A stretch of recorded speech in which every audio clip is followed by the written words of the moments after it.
Copeuch Inversiones, el sitio donde todos pueden invertir, y Universidad Central, 40 años formando personas, presentan Al Pan Pan. En el Mostrador Radio, debate y conversación para comenzar la mañana. Al Pan Pan, con Minda Schindler. Entrevistas políticas con los actores de hoy. El Mostrador, información con la independencia que nos caracteriza.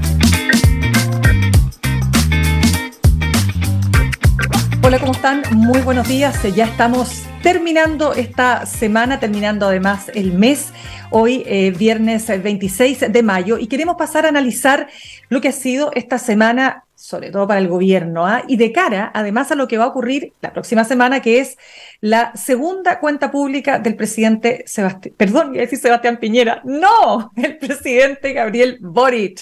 Obvio que sí, y va a estar, y se ríe mi siguiente entrevistado. Esto es lo que se llama lapsus, pues. Tomás Duval pasó a presentar al analista político y académico de la Universidad Autónoma. Mira tú que ya llevamos un año con el presidente Boric y yo recordando al presidente Sebastián Piñera. ¿Cómo estás, Tomás? Hola, muy buenos días. Estás haciendo recuerdos, parece. No. Así fue. Tal cual. Ya pasamos. Ya tuvimos 2 periodos del presidente Piñera ya. ¿Y podríamos tener un tercero quizás? No sabemos. Vamos a ver qué pasa con aquello. No lo ves posible. Tomás, quiero partir preguntándote cómo viste al gobierno esta semana, porque han pasado varias cosas. Pasó lo del gas, ¿no es cierto? Vamos a estar con eso. Pasó esto de las glorias navales, un desaguisado, ¿no es cierto?, que terminó el presidente pidiendo el cambio, ¿no es cierto?, de las personas, del encargado de la avanzada del presidente. Y leía un tuit de Alfredo Joniant, ¿no es cierto?, un hombre vinculado al oficialismo, por cierto, diciendo: pucha que estoy cansado de tuitear cosas que dañan a mi gobierno, pero se originan en estupideces propias en las que la derecha no tiene nada que ver. ¿Cómo viste esta semana?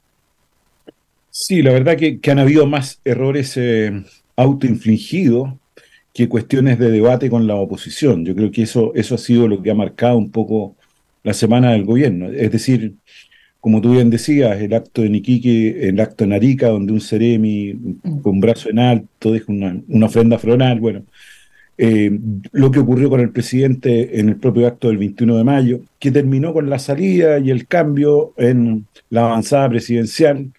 Lo que de alguna manera algunas personas, o también vi a la diputada Orsini en un parlamento internacional, atacando al gobierno, es decir, como que no se mostrara la cohesión, la fuerza de las coaliciones. Ya llevamos un año, uno diría, bueno, al comienzo esto podría haber sido, digamos, pero ya se sienten, ya los partidos y algunos diputados se sienten más bien, están en sus posiciones personales más que en lo colectivo que significa estar en un gobierno.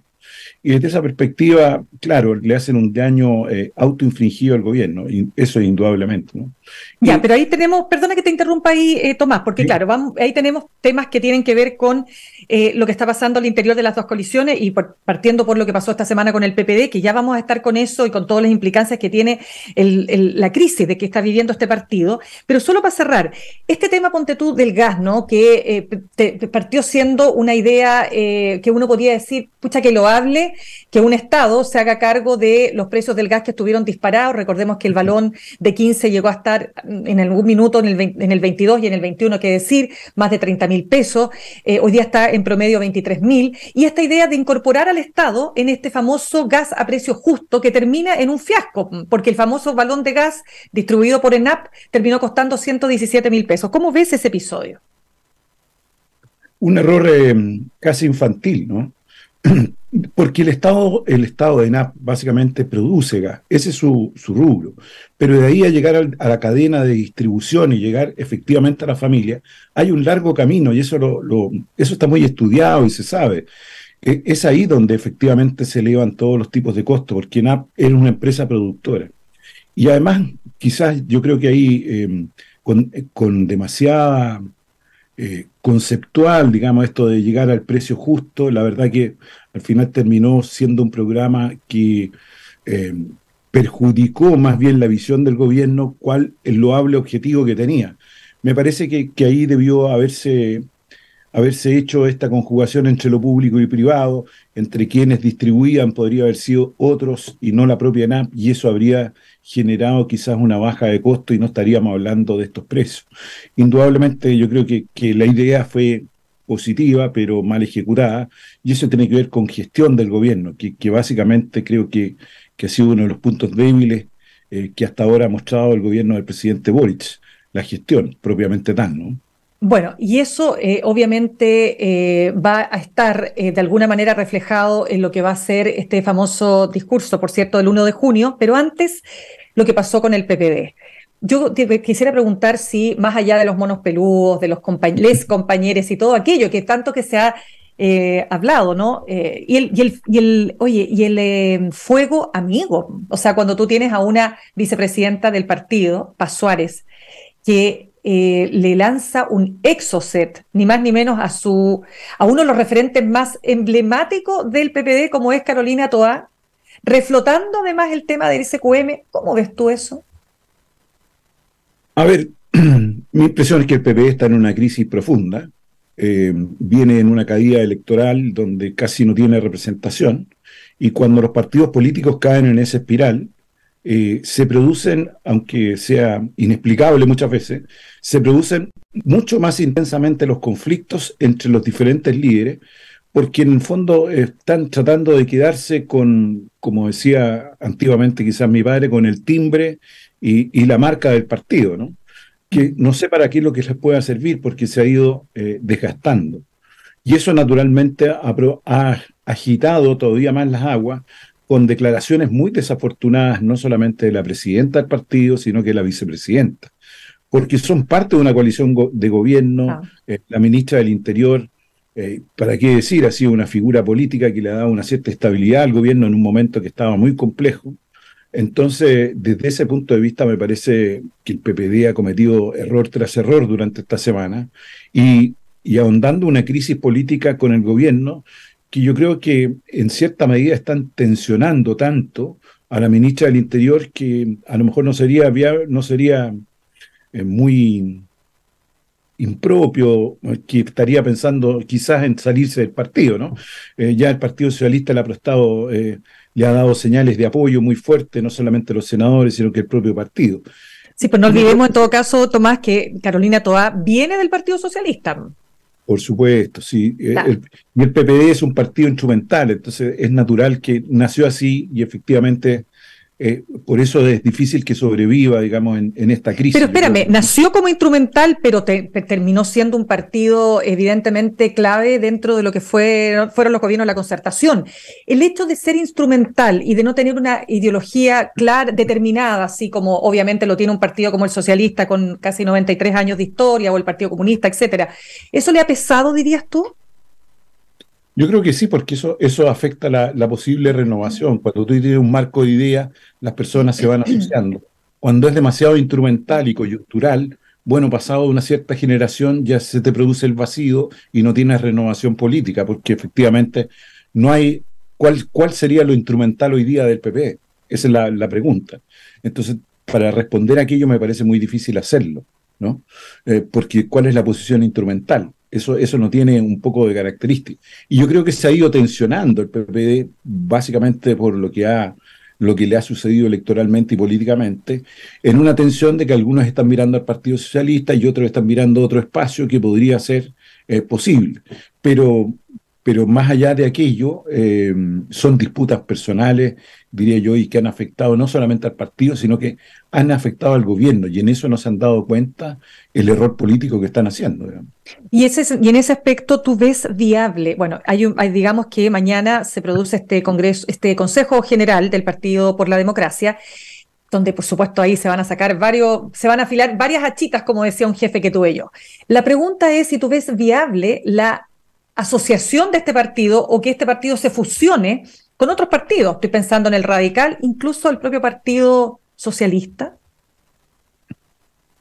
A ver, puede fusionarse con otros, eso es posible, pero me parece difícil, por ejemplo, con el Partido Socialista, no veo yo. Ya. Puede ser que algunos militantes emigren o salgan, eso puede darse, más que fusionarse el PPD con el Partido Socialista. Me parece que que eso es un escenario distinto. El Partido Radical, bueno, también está en una crisis, también está casi sin representación. A lo mejor se pueden fusionar por tratar de salvarse, pero esto es, yo diría, lamentar la agonía en la cual se encuentran, ¿no?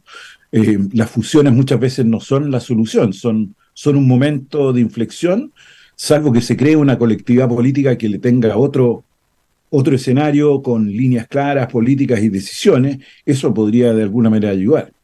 Pero es muy similar lo que está ocurriendo con la democracia cristiana. Si uno mira el PPD y la democracia cristiana, son partidos que efectivamente están sufriendo esta crisis política de los partidos tradicionales, que ha sido así. Y una democracia cristiana además que tiene muy poca relevancia hoy día, o sea, francamente uno no ve este partido con posibilidades ciertas de una renovación, al menos en lo inmediato. Pero la pregunta entonces es la siguiente, o sea, Tomás, ¿tú ves posible que finalmente este partido, el Partido por la Democracia, termine extinguiéndose? Es probable, aquí estas cosas no son rápidas ni en el corto plazo, pero me parece que lentamente va en ese camino. Si no hay un giro, no hay una conducción, una definición. El PPD hoy día no tiene una definición política clara, por esa tensión que digo. Muchos miran al Partido Socialista, estoy haciendo solo una mirada, ¿no? Y otros están mirando un espacio de centro, una socialdemocracia que podría hacer. Bueno, yo creo que esa definición política es lo primero para poder tener algún camino de supervivencia en adelante. Pero cuando entra en una crisis y uno ve ya tanto conflicto personal, salir de ahí le va a ser muy complicado, porque lo más probable es que se vayan produciendo tantos roces internos que muchos vayan dejándose de lado o simplemente no actuar dentro de los márgenes del partido. Y eso va a complicar todavía más. Porque es un partido de gobierno, si en el fondo ese es el punto de fondo. Claro, ¿no? Y ese es el punto, y sobre todo porque algunos dicen que es un partido de gobierno que está, dentro de lo que es Apruebo Dignidad, sobre representado en el gobierno, pero tal como tú dijiste, Carolina Toá es una pieza clave. En este contexto político, con un contexto económico complejo, porque tenemos además una UF de 36.000 pesos ahora. Ayer conversábamos con el decano de Economía de de la Universidad San Sebastián. Estamos hablando de Alejandro Weber, que él decía, a diciembre vamos a llegar con una UF de 37.000 pesos y con salarios que no están ajustados según IPC, por lo tanto estamos por debajo, ¿no es cierto?, del costo de la vida. Eso tiene efectos súper complejos para un gobierno. En este contexto, ¿cómo observas lo que va a ser la segunda cuenta pública del presidente Gabriel Boric? Yo creo que es una oportunidad. Bueno, esta es la primera gran cuenta pública. Tiene que dar cuenta de lo que sucedió en un año, que es lo que ha hecho el gobierno en un año, y yo creo que tiene algunas cuestiones importantes ahí que mostrar. Estoy pensando en las 40 horas, por decirlo de alguna manera. Hay cosas que sí se ha podido avanzar. Pero yo creo que el gran desafío que tienen adelante es que el presidente fije o marque una hoja de ruta, o básicamente delinee, mejor dicho, una agenda política y pública que le ha sido bien esquiva al gobierno, muy difícil de hacerse de ella, que la delinee y pueda hacer esa hoja de ruta, puede ser la guía del gobierno para este próximo año, que le va a ser muy necesario, porque no solamente hay un plebiscito por medio, sino que hay elecciones municipales pensadas en adelante, ¿no? Y eso le puede hacer al gobierno un beneficio muy importante si el presidente delinea esa agenda en 2 o 3 cuestiones que son temas de la contingencia, algunos de ellos, y otros lo que puede, hasta el momento, cumplir del programa, porque ya esta discusión que yo veo siempre al interior básicamente de Apruebo Dignidad, esto del programa, me parece que a esta altura hay que ser bastante pragmático. Ya estamos llegando al segundo año de gobierno, y naturalmente aquí hay que priorizar qué cuestiones van a ser del programa y también ver cuáles son las realidades políticas en las cuales se está inserto. Entonces, una hoja de ruta, perdona, Tomás, ¿con qué énfasis fundamentalmente con lo que queda de gobierno y con las dificultades, como dices tú, que tiene el presidente para poder efectivamente materializar lo que era su programa original? A mí me parece que hay, ¿en qué sentido? Me parece que hay un tema de gestión muy, muy importante, y la gestión tiene que ver con la presencia del Estado en los territorios, a lo largo del territorio, que se note esa presencia, que de alguna manera las políticas públicas que están en marcha sean visibles para las personas y lleguen directamente.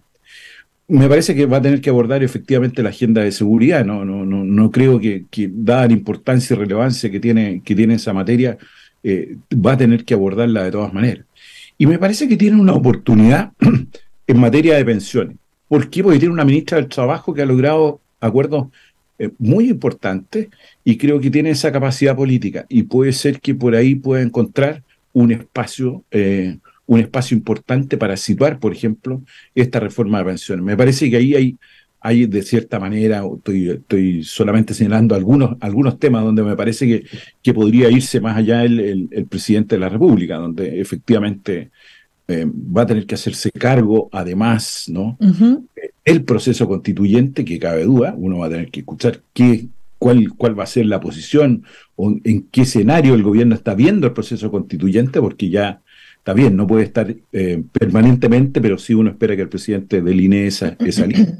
Bueno, vamos entonces a eso, al Consejo Constitucional, con todo lo que ha sido la ya evacuación, digamos, de este anteproyecto del Comité de Expertos, y preguntarte, ¿qué te parece a ti que en todo este contexto, y habiendo dicho José Antonio Kast a sus militantes, claro que a pesar de que es un partido bastante monolítico, pero algunos no siguieron así al pie de la letra, que se quedaran callados, y resulta que el senador Rojo Edwards decía que efectivamente esperan que el Consejo pueda llegar a un acuerdo distinto, porque, dice, nosotros no validamos la tesis que se ha presentado desde la izquierda sobre el rol del Consejo electo para tratar de circunscribirlo solo a ratificar la propuesta de expertos.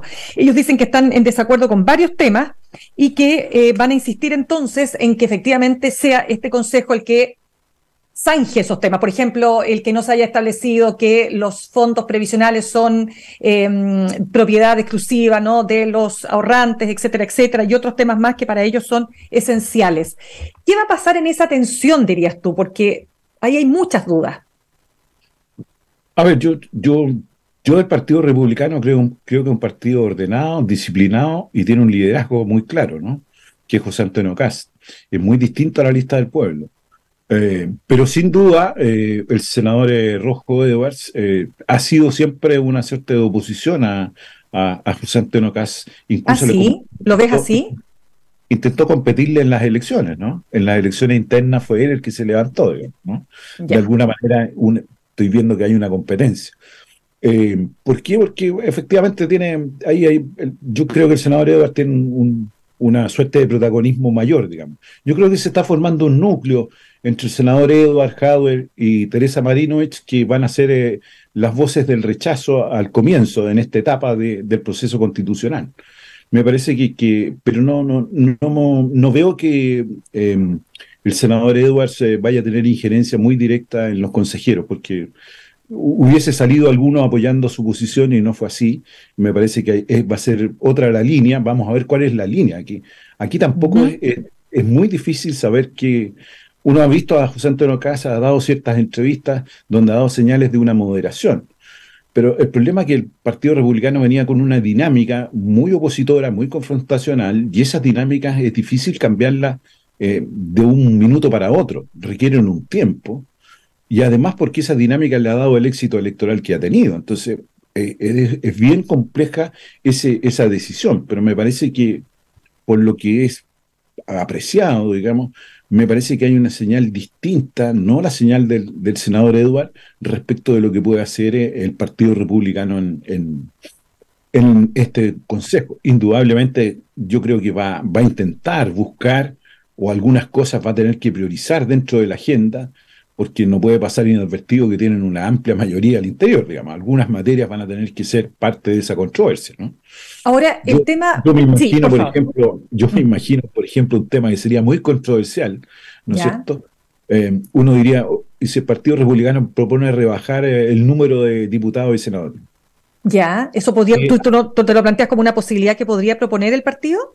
Ahora, es un tema que enciende polémica, ¿no? Pero yo diría que tiene una popularidad enorme y está con la lógica que básicamente a José Antonio Kast uno lo ha escuchado. Pero estoy pensando en esas cosas, ¿no? A lo mejor hay otros temas más profundos que también ellos van a intentar. temas más profundos que no solo para el Partido Republicano, sino que para la derecha en su conjunto son clave, y lo ha dicho la propia Gloria Hood, constitucional electa, presidenta de Evópoli, que ella quiere dentro del Consejo volver a plantear y ojalá a que se logre votar a favor la famosa libre elección en salud. Quiero entender cómo lo ves tú, porque este tema, según algunos constitucionalistas con los que me ha tocado conversar, entre ellos Javier Couso, dice que si eso queda consagrado en la Constitución, en Chile no se podría, ponte tú, hacer un sistema nacional de salud como el que existe en el Reino Unido. Entonces, de alguna manera se estaría haciendo justo lo contrario que se estaba haciendo en el borrador anterior, donde también no se podía generar un sistema donde las ISAPRES tuvieran un rol preponderante. Entonces pasamos de un lugar a otro. ¿Cómo ves esa conversación y esa discusión que para la derecha es tan relevante? Yo creo que esa discusión se va a dar, ¿eh? No veo que no se vaya a dar dentro del Consejo. Me parece que sí se va a plantear. Si me preguntas personalmente, yo diría que lo que está en el texto me parece mucho más adecuado. Permite un desarrollo de ambos sistemas, no se va sobre uno, y me parece que eso es esencial. Hoy día la mayoría de la población chilena está en el sistema público. Es que eso es lo que hay que tener en cuenta. Y es ahí donde uno debiera tener una suerte de plan de desarrollo realmente de aquello, ¿no? Entonces, ¿por qué para la derecha es tan importante insistir en el famoso derecho a la libertad de elección cuando todos sabemos en Chile que, por lo menos en este país, la libertad de elección siempre, inexorablemente está de la mano del bolsillo y de la cantidad de plata que tengas tú para elegir? No sé si tú compartes eso. No siempre en el tema de elección, ¿no? Pero entiendo que la derecha está posicionada en eso porque defiende la libertad. Y dentro de la libertad están distintos principios y está la libertad de elección y otra. Me parece que eso está bien, porque están defendiendo un principio detrás y lo asocian. Pero hay en ciertas materias donde el Estado tiene que hacerse cargo. Yo creo que ahí hay una cuestión que está tensionando efectivamente a la derecha de principio, lo que llamamos el Estado social democrático, ¿no? Y el Estado subsidiario, por decirlo de alguna manera, un Estado subsidiario que sea malentendido o sobreinterpretado con una sola visión, muy economicista, y que ha marcado a la derecha profundamente. Yo creo que ese paso, hay señales, no quiero decir que por lo menos en este Consejo Constitucional, que ya ha ido eso mutando o cambiando esa interpretación demasiado radical o tecnócrata, si se quiere, del principio de subsidiariedad. Y yo creo que ese es un debate que está al interior de la derecha, no se ha resuelto, y esas posiciones pueden encontrarse en este nuevo Consejo Constituyente, eso no cabe la menor duda, ¿no? Quiero preguntarte también, Tomás, respecto de los partidos y de cómo queda, ¿no es cierto?, el famoso tema partidos políticos ya sabemos que no obtengan un umbral superior al 5%, no podrán tener parlamentarios, pero también ahí el tema de la norma antidíscolo y lo que puede ocurrir con las famosas órdenes de partido, que ha generado también controversia. ¿Por qué? Básicamente, para ponerle un ejemplo súper concreto y fácil de entender, la senadora Jimena Rincón, que fue electa como senadora de la Democracia Cristiana, ella sale de este partido, arma un nuevo partido. Bueno, si se aprueba esta norma, la senadora Rincón tendría que dejar su puesto en el Parlamento. ¿Cómo ves tú esa norma?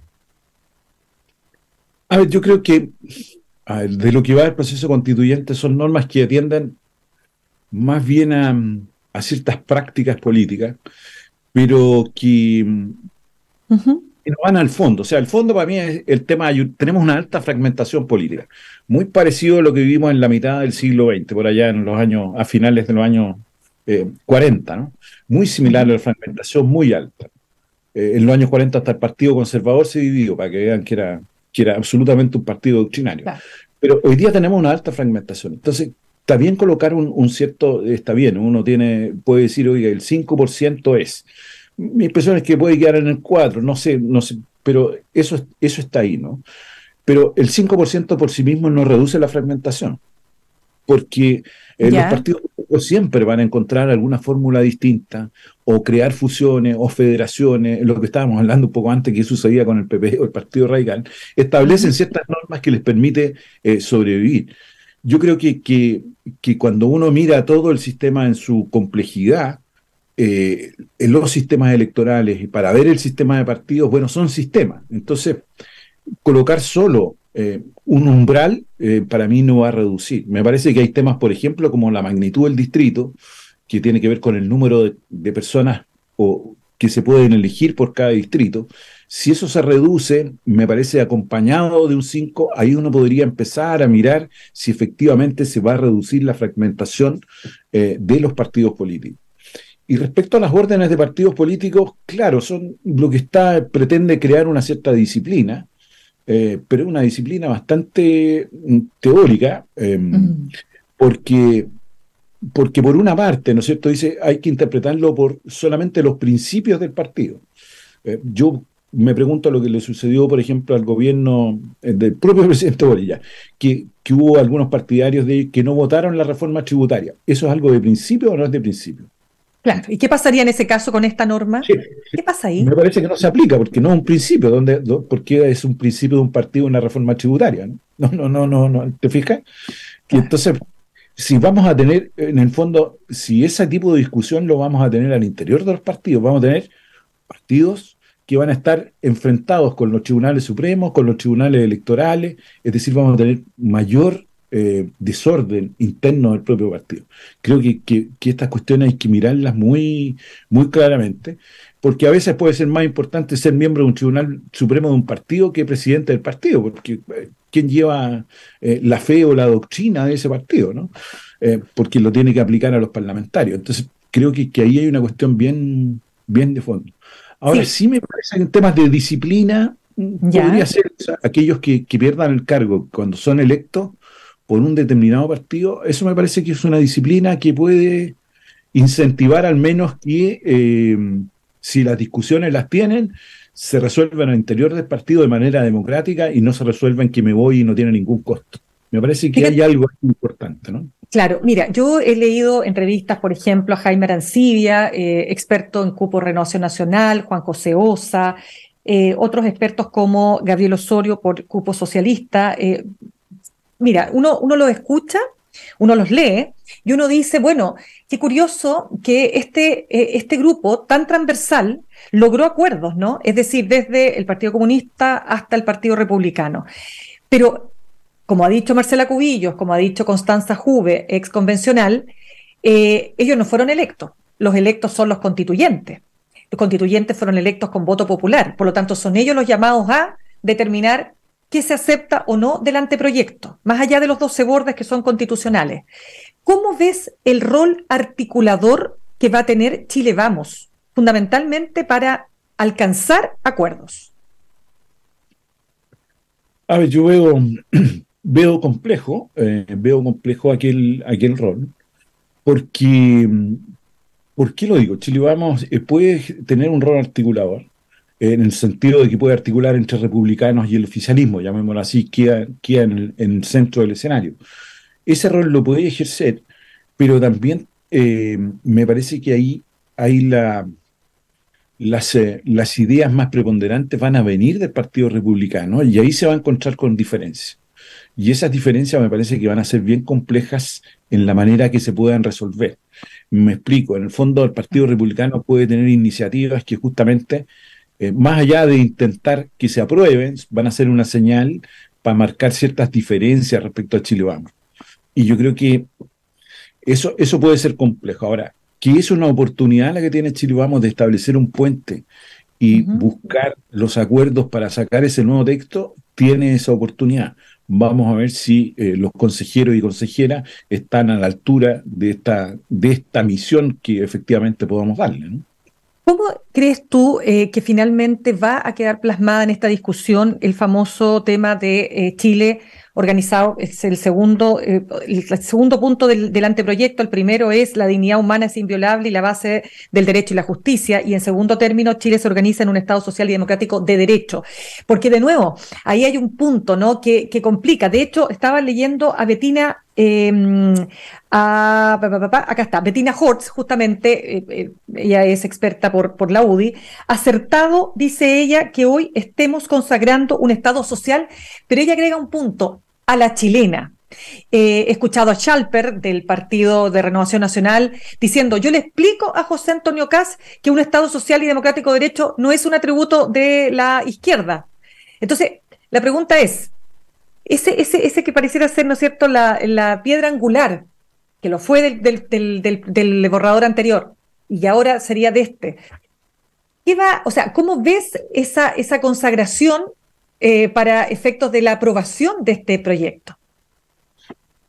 Mira, yo tengo una visión positiva. Yo creo que ese tema no va a ser el eje por el cual pueda el Partido Republicano, que es quien tiene las mayorías al interior, ¿no? Moverse. Me parece que los temas relacionados con la libertad, lo que hablábamos anteriormente, van a ser más importantes para ellos que esta definición de Estado social y democrático, que además está dicho en las bases, entonces tampoco es algo que se pueda borrar, digamos. Me parece que esa discusión, más allá de aquello, me parece que se va a ir por otro lado, digamos. ¿Pero qué significa a la chilena? Solo para decir, ¿qué te sugiere a ti cuando Bettina Horst dice a la chilena? Porque algunos dicen, a la chilena significa meterle la subsidiariedad de alguna manera. No sé qué puede hacer de la chilena. Me parece que es decir, como que esto no es realmente el Estado social democrático, sino que es una mezcla de distintas cosas. Y eso podría ser, digamos, la chilena, que puede hacer una mezcla, un jugo distinto con muchas frutas, digamos, ¿no? Por decirlo de alguna manera. Y eso puede ser una interpretación de lo que ella está diciendo, es decir, cómo sobrevive también un principio de subsidiariedad con este Estado social y democrático de derecho. Esa mezcla, digamos, dando cuenta de que eso sería una fórmula chilena. ¿Eres optimista, Tomás, de lo que va a pasar ahí en el proceso? Y con esto termino porque se nos acaba el tiempo. Optimista respecto al proceso, yo creo que sí. Yo tengo cierto optimista de que puede llegar a un texto razonable, que no sea partisano y que permita esa amplitud de seguir el debate político. Sino con la Constitución no es que se acabe el debate político, puede recién comenzar, porque ese es el marco que nos da. Por eso soy optimista, que ojalá nos dé ese marco. Bien, pues Tomás, quiero darte las gracias por haber estado con nosotros. Tomás Duval, analista político y además académico de la Universidad Autónoma. Gracias por estar y que tengas un buen fin de semana. Muchas gracias, igualmente. Cuídate. Saludamos hasta ahora a nuestros auspiciadores. Copeuch Inversiones te ayuda a cumplir tus metas desde 1.500 pesos y con una comisión que se acomoda a tu bolsillo. 100% digital, fácil de usar, te acompaña y con el completo control de tus fondos. Copeuch.cl, el sitio donde todos pueden invertir.